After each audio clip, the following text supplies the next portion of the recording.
Ramadan Kareem, and welcome to the fourth and final episode of this short Ramadan series called The Story of Perfume from Arabia and Islam.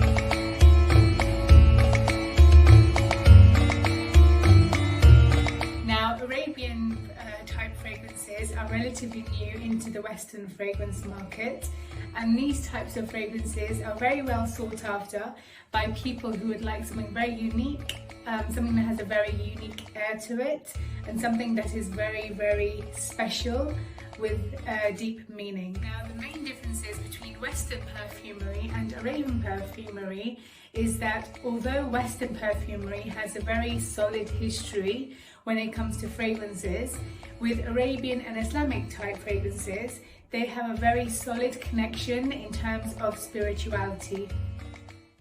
Western perfume houses such as Roja and Guerlain have used the unique oud note, which is very synonymous with Arabian fragrances.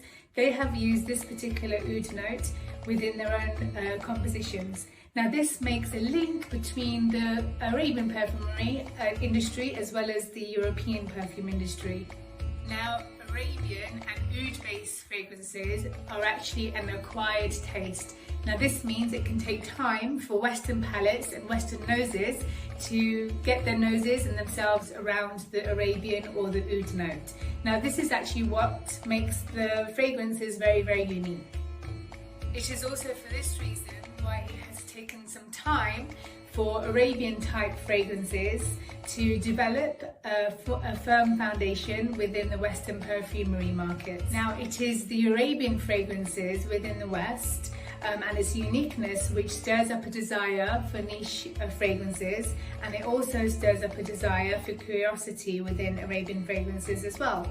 Now, this means that it helps to allow Arabian fragrances to maintain its status as a prized position in terms of its connection with spirituality in Arabia. Now, with the arrival of Arabian type fragrances or oud type fragrances within the Western world or Europe, allows those of those Islamic and Arabian backgrounds to maintain that spiritual connection with the Arabian attar.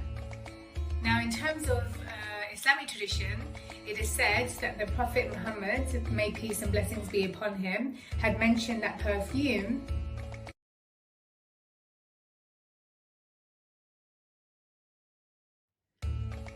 Now, the growing populations of those people from Arabian and Islamic backgrounds who now live in the Western world and Europe will help to cement the status and the positioning of the Arabian fragrance within the Western and European fragrance markets.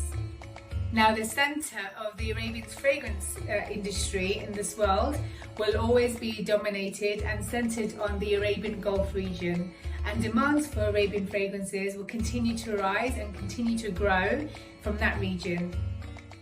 Thank you for joining me in this fourth and final episode of this series in Ramadan.